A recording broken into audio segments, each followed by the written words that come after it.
it needed to. Wolf, one thing was clear is that they did not come any closer to breaking this deadlock. Yes, I have.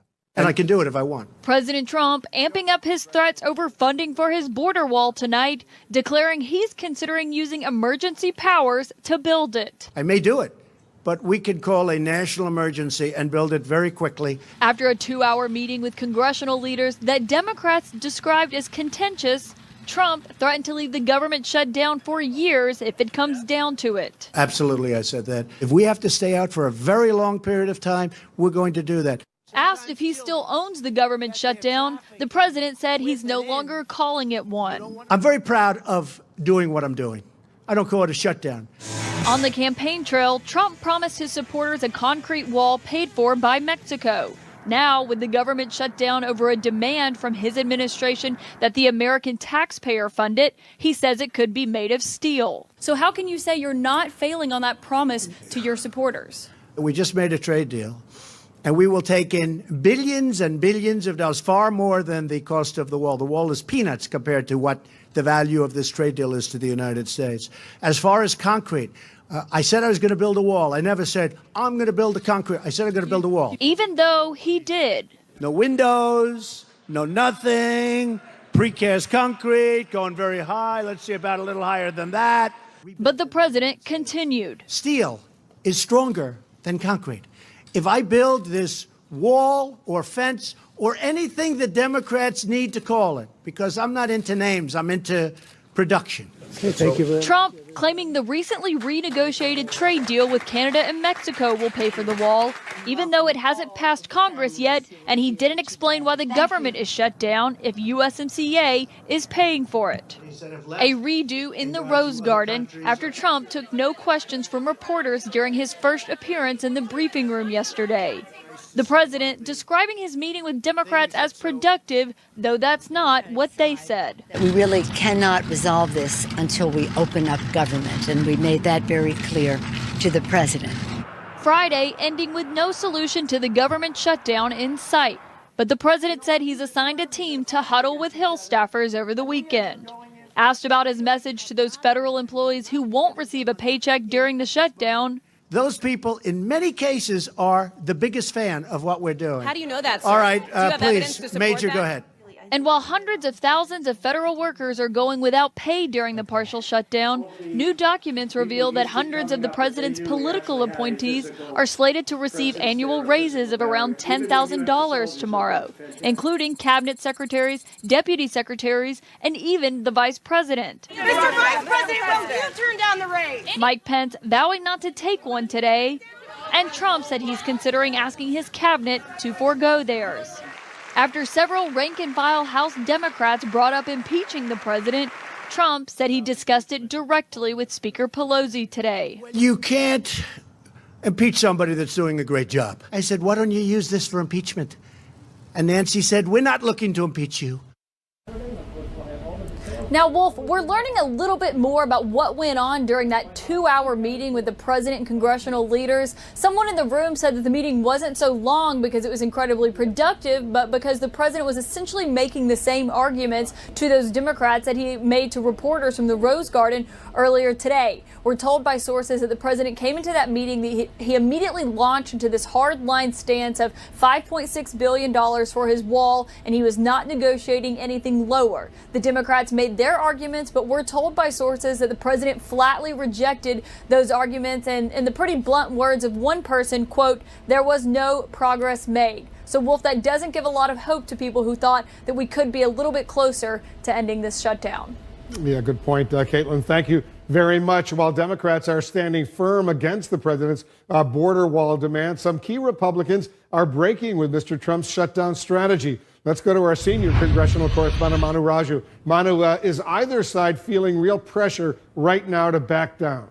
The leadership certainly is not, Wolf, but impatience is growing on Capitol Hill about this shutdown and about the fact that there appears to be no end in sight. Two Republican senators who are up for re-election in 2020, Cory Gardner and Susan Collins, both have indicated they support reopening the government and continuing the discussions about border wall funding on a separate track. That's the same position that Democrats in the House took yesterday on the first day of the new Congress passing two pieces of legislation that would reopen the government, the shuttered agencies, and a separate one to open the Department of Homeland Security up until February 8th and punt on that issue of the border wall. Now, on the House side, initially 5 Republicans voted for that Homeland Security bill, and 7 Republicans voted to open up the rest of the federal government. And one of those Republicans, Pete King of New York, made it very clear to me that it's time for the president and the Democrats, but particularly the president, to negotiate. And I just thought it was wrong to hold those hundreds of thousands of employees hostage of an issue they have nothing at all to do with. I think the president should negotiate. I think the Democrats should negotiate. I don't know what's going on behind closed doors, but I think if Chuck Schumer and Nancy Pelosi weren't bound by their base, they'd be able to negotiate more. And the president should always be listening to the Freedom Caucus.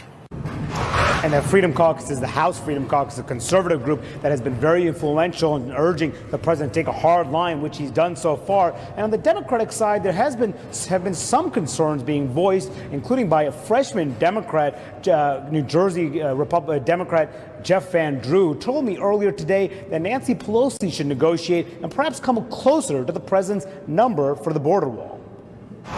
So she should cut a deal, essentially, yes. Even if it... in my opinion, I would lie, and I know that there are some people in my party that don't agree, but there are people that are now not working and not getting paid. I wish we weren't. And the Republicans are digging in too much. Everybody's digging in too much. And you know who doesn't like it, in my opinion? The vast majority of the American public. Now, despite those comments, most Democrats in the House feel like they're in a good position. They support Nancy Pelosi's position. At a closed-door meeting this morning, Wolf, I am told by members who attended, there was no desire to budge from their position. And even one very sharp Pelosi critic, Kathleen Rice of New York, told me that she supports Pelosi's position on this. So you're hearing some frustration from the Republican side, not as much on the Democratic side, and no real desire from the leadership to end this standoff anytime soon, Wolf. Another potential problem for the president, Manu, the Democrats in Congress, they have plans to launch what could be the largest congressional investigation of a sitting president. How quickly could that begin? Well, it's going to begin as soon as these committees start to get organized. That could happen as soon as next week. But it's going to be a slow drumbeat, a steady drumbeat. Letters are going to be sent to respective agencies demanding information, documents that they've been asking for such a long time on issues ranging from immigration to the Russia investigation to the citizenship question on the census, a wide range of things that they have not gotten answers to. And if they don't get responses, that's when the subpoenas will start flying, and that's when things will really start to intensify. But expect a number of these contentious hearings to take shape in the early part of the new Congress. And Wolf, one person to look out for, Matt Whitaker, the acting attorney general. That's the House Judiciary Chairman's Jerry Nadler's one of his first targets. He wants him to come. And he told me that he's prepared to subpoena Whitaker if he does not agree to come before the committee this month. Wolf. We'll see what happens, Manu. Thank you very much. Now to the breaking news on the Russia investigation. A federal judge has just extended Robert Mueller's grand jury. Let's bring in our crime and justice reporter, Shimon Prokopez. So, Shimon, does this mean that Mueller isn't close to finishing the investigation? It's quite possible that that's what it means. We don't know exactly how long he's asked to extend the grand jury, but the fact that this grand jury has been extended, it's been working already 18 months, so many witnesses, indictments already suggest that they are still working, and we know of at least several issues that are still before the grand jury. Of course, there's that mystery subpoena that this foreign company has been fighting, now waiting on a decision from the Supreme Court. We know people associated with Roger Stone have been before the grand jury. Paul Manafort has been before the grand jury. Rick Gates, he's still cooperating. We don't know when his cooperation is over. Presumably, he's been before the grand jury. So there appears that there's still a lot of work that the Mueller team is going with before the grand jury. And really, by every expectation, there seems to be more work that needs to get done here. Could the government shutdown have an impact on this grand jury? I don't think so, Wolf. Look, I think, we've asked the special counsel about this, whether or not any of the shutdown would affect them. They have said, no, that's not the case. And I think given what this grand jury is doing, given the type of work they're doing, I think they will be okay. And also keep in mind, they're not there every day. They're there maybe twice a week, sometimes half a day, sometimes just for a few hours. So, they're going in, they're hearing evidence, perhaps they're doing votes, but I don't think that the shutdown or anything like that should affect them. Those grand jurors, they've been already doing it for 18 months. They might have to do it as long as another 6 months. That's a lot of work. And also keep in mind, Wolf, their work could continue even after Mueller is gone, because because there are other investigations that are before them that are not being handled necessarily by the Mueller team. They're being handled by the Department of Justice. So those investigations could still be ongoing for a year, 6 months, who knows? Yeah. All right, Shimon, thank you very much. Joining us now, Senator Richard Blumenthal. He's a Democrat who serves on the Judiciary and Armed Services Committees. Senator, thanks so much for joining us. I want to get to the Russia investigation in just a moment, but let's start with the government shutdown. President Trump is standing by his demand of $5.6 billion for the wall. He says he's willing to keep the government shut down for months, maybe even years. At some point, do you believe Democrats have to compromise and come up with some offer, at least some money, for his border wall?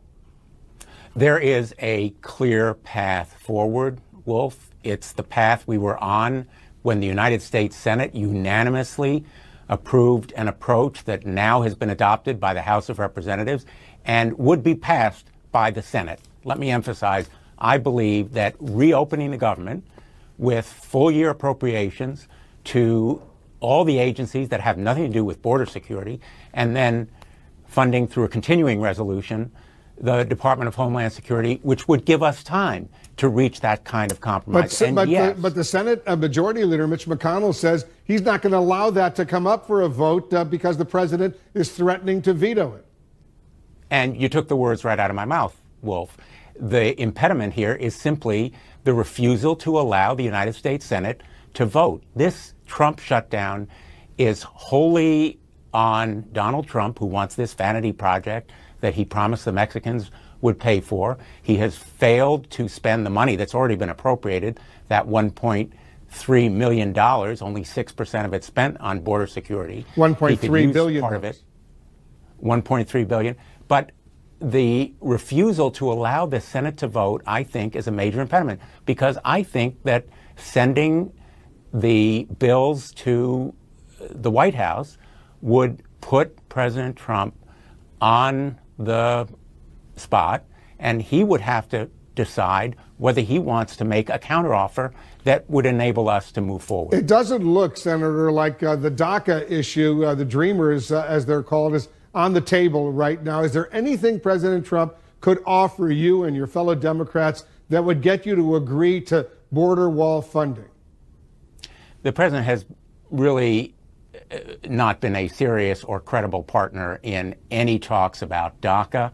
What the Republicans in the Senate are discussing is a 3-year work permit extension, which is simply a non-starter. And there has to be serious and substantial and credible conversation about comprehensive immigration reform. So there has been nothing substantive or specific discussed as yet. The United States has to provide a path to citizenship right away for the Dreamers, and indeed a path to earn citizenship for the 11 million undocumented people in this country through comprehensive immigration reform. But so far, there's been no credible or serious discussion. The president now says the wall could be steel, not necessarily concrete. It might be called a barrier, might be a fence. Is that a concession from your standpoint? The president's been, again, a moving target. Negotiating with him is like trying to talk to Jell-O, as Senator Schumer said. So I think, again, extending and reopening the government so that we can have serious discussions and work out exactly what border security would be, because that's the common ground. To go back to your very first question, the common ground here is border security. We all want it through better technology and more manpower, training the border agents and allocating more of them, surveillance, sensors. The top administration officials who've come to Congress have provided no evidence whatsoever that the southern border is a source of terrorism or terrorists coming across, and the stopping of illicit drugs requires more and better surveillance at the ports of entry. The commissioners and the secretaries who've come to us over the past 2 years have provided evidence that we need better border security, and we're all for it in the Congress. The president says that he's willing to use his national security emergency powers to build the wall if you guys continue to refuse to provide some funding for the wall? Wouldn't a compromise be better than allowing him to declare a national emergency to build the wall through the U.S. military? The president's threats are really a disservice to the rule of law and to the American people. They undermine the credibility of his office. There's no legal theory, no credible claim that the president can make under the Constitution or the laws of the United States, like the anti-deficiency statute, that basically prohibit him from reallocating money that's already been appropriated. The Congress has the power to appropriate, the power of the purse, which was so rightly given to the Congress by the founders, and there is no evidence either of a national emergency based on terrorist threat or drug importation that would justify that kind of claim. So I think that this kind of threat really has to be regarded as totally fact-free and law-free. Let's turn to the news on the Russia investigation with yet another extension for Robert Mueller's federal grand jury, perhaps for as long as an additional 6 months. What does that tell you? What it tells me is that Robert Mueller has miles to go before he sleeps or stops.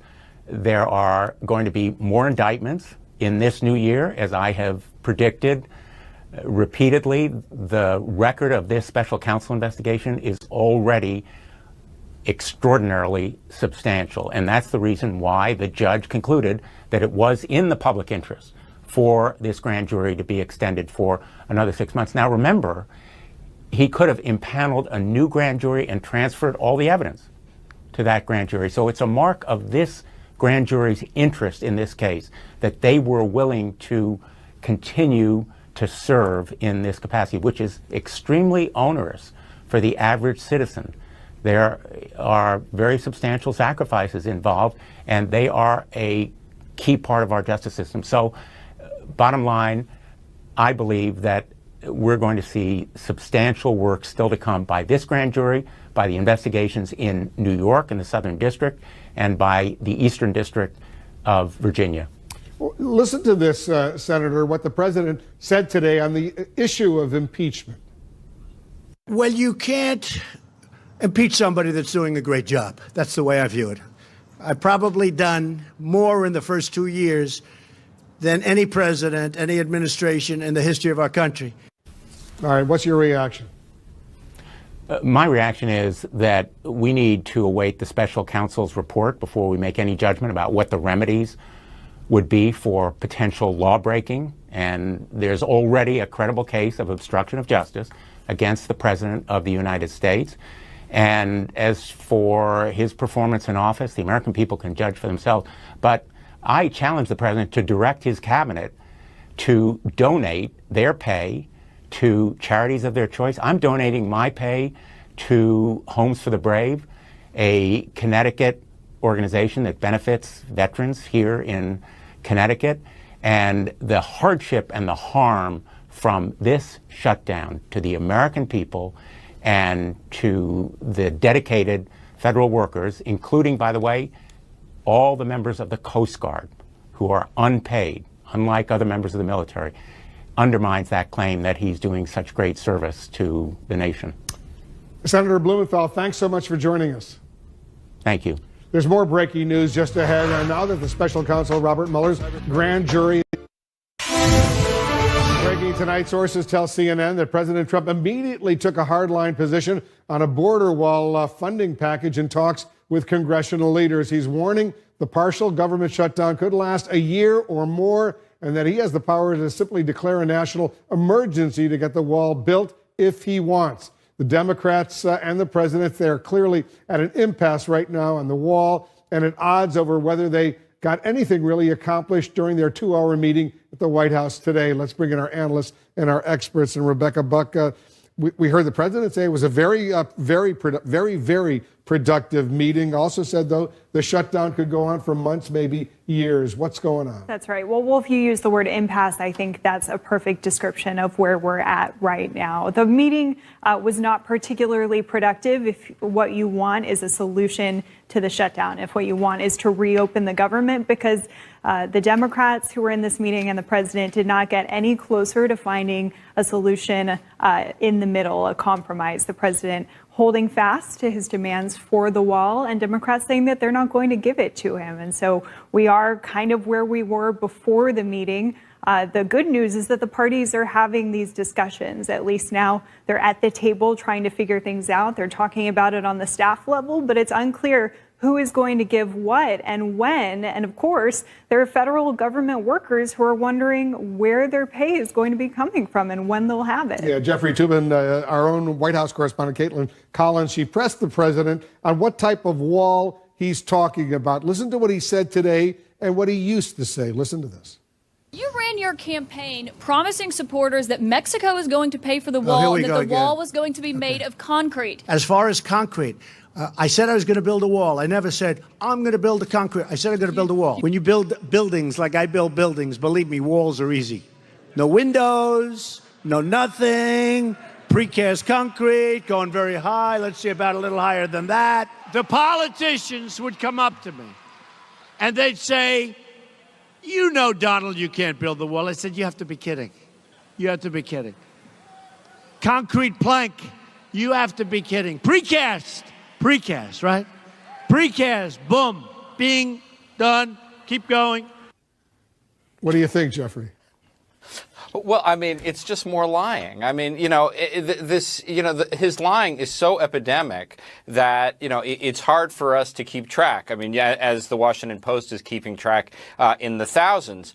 What matters now is how do we get out of this situation, and because Nancy Pelosi could not have been more explicit yesterday, publicly saying there will be no wall. He's insisting on a wall. What's going to happen is there will be some solution where both the sides will claim victory, because Donald Trump always claims victory even when he loses.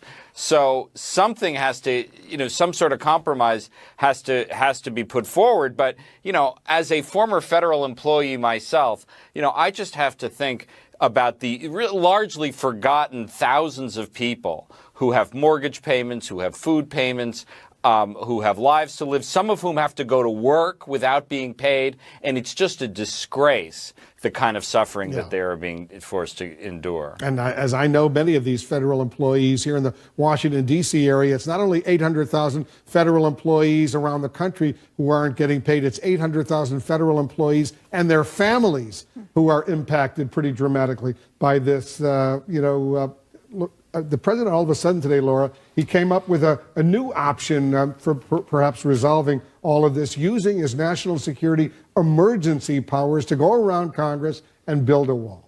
So there's no question that he has the discretion to declare a national emergency. He's the president. But I almost liken it to the pardon power. The question isn't whether he can do it, it's whether he should do it. And I think this is another example where we see sort of the norms breaking down when, there are expansive executive powers here, and the part of the bargain is that you're going to use them responsibly. And so if he does this and he declares a national emergency, it's going to trigger an immediate court challenge. The Democrats have already said this is a massive abuse of power, and they're going to come after him hard on this. Now, he has floated things like this in the past and not followed through on them. So it may be the case that this never comes to pass, but it would turn into an ugly court fight. You see Laura, this? Well, let me hold on one second, because Phil used to work in the national security area at the CIA and the FBI. Do you see this as a potential national security emergency threat? A threat? Not yesterday, not today, not tomorrow. Look, we've dealt with declining immigration in this country. I'm not talking about month to month. I'm talking about year on year, going back to the earlier parts of this century. We're 19 years into this century. We've dealt with declining immigration across the border. 5 years ago, Americans would not have told you immigration was a problem, and they could not have told you how much of the border was secured by a wall. The bigger emergency for me is whether I can get a latte tomorrow morning. This is a created emergency because the president has backed himself into a corner. We're not talking about big ticket issues like infrastructure, military education. We're talking about a wall. We're talking about a few $1 billion, and he's stuck. So now he's saying, I got an emergency. There is no emergency. And by the way, Democrats have also sort of backed themselves into a corner here with Pelosi saying that she won't give the president anything for a wall. It makes Democrats look like they don't care about border security potentially. There could have been a compromise, and there might still be, where they give him something for a wall, a fence, what have you. But Democrats have now put down a marker saying they don't want to do even that. Jeffrey, you wanted to weigh in. Well, I just wanted to talk about this national emergency issue. You know, I think Laura has it exactly right. It's a complete departure from the norms of presidential behavior. However, I think it is quite possible that the president legally could get away with it. In fact, I don't know that the courts would even allow a court challenge. I don't know who would have standing the right to sue. The Congress, the president, the courts almost never allow members of Congress to sue the president. They discourage those kinds of suits. So again, I don't think, I think the president might actually get away with declaring a national emergency, even though, as Phil says, by any objective standard, there is absolutely no emergency. Well, let me give you one standard here. The president says we beat ISIS, but we've got to worry about terrorists coming across from Mexico. Well, where the heck are they coming from? Is this like Honduran al-Qaeda? I mean, the controversy here has to do partly with the vocabulary out of the White House, which says we have a huge national security problem, but we're withdrawing from Syria and potentially from Afghanistan because we won. Well, where the heck are the terrorists coming from then? Phil, let me get your thoughts on the president says the 800,000 federal workers who aren't getting paid right now. He says most of them are with him. They support his call for a border wall because they believe there is a national security threat. Listen to this. This really does have a higher purpose than next week's pay. And the people that won't get next week's pay or the following week's pay, I think if you ever really looked at those people, I think they'd say, Mr. President, keep going. This is far more important. What's your reaction? You got to name one. You got to be kidding me. I mean, his mortgage is paid by us, 1600 Pennsylvania Avenue. When I worked in government, even as I moved up the executive ranks, I would say more than 50% of the time, a little embarrassing, I was month to month. That is, if I didn't have a paycheck that month, my bank is not going to get the mortgage statement. As the clock ticks, I'd have one question. It's not just about families. It's about those banks when they don't get a check. What are we going to say? What are we going to say? The families are going to start to suffer, and this issue is going to become more about people and less about policy because people are going to say, I can't pay. And remember also that even before this crisis, the president who signed this massive tax cut for rich people froze the pay of all federal workers, froze the pay, didn't even give them cost of living increases. For the Secret Service agents who follow him around the golf course, they're not going to get a raise that they were supposed to get. I mean, the abuse and maltreatment of our federal workers by this president in and of itself is a total disgrace. Everybody stick around. There's a lot more news. We're following more on the breaking news right after this. We're back with our analysts. We're following multiple breaking stories, including the extension just announced of a grand jury used by the special counsel Robert Mueller in the Russia investigation. Jeffrey Toobin, what do you make of this? It's been going on already for 18 months and now for maybe an additional as long as 6 months. Well, it is not unusual for grand juries to be extended, but the obvious single conclusion you can draw is that Mueller isn't finished. The investigation isn't over. Now, is he just at the wrapping up stage, or is he still doing an active investigation? I don't think any of us can say that with certainty. The only thing this tells you for sure is that Mueller isn't finished. So the people who were saying, well, he's about to hand in his report in the next few weeks, I think that's that idea at this point is extremely unlikely. Phil, what does it tell you? I spent 4.5 years with that guy. Let's go through some characteristics. You're talking with about Robert Mueller, as his intel advisor. Valor, experience, judgment. I did not list the word patience. He's a meticulous man, but sitting beside him for 4.5 years, he does not like to sit around and say, well, why don't we just continue and tie up loose ends? I agree with Jeffrey. We don't know what's happening here, but I'd wager he's not sitting here saying, let me just figure out how to conclude the final report. There will be more indictments. He's sitting around saying, how do we get the people who are higher up the food chain, I'd say. The new House Judiciary Committee Chairman, Jerry Nadler, he's setting a pretty high bar right now for evidence that would be needed to launch in the Judiciary Committee impeachment proceedings. Listen to what he said earlier today on CNN. What I've said is that impeachment can't be partisan, and that you shouldn't do an impeachment unless you believe that you have such evidence, such great evidence of such terrible deeds, that when that evidence is laid out to the American people, you will probably get an appreciable fraction of the voters who supported the president to agree that you had to do it. That's pretty significant, suggesting you need Trump supporters on board for impeachment proceedings to move forward. That's right. Well, it suggests to me, Wolf, that Democrats and Jerry Nadler understand the political reality here.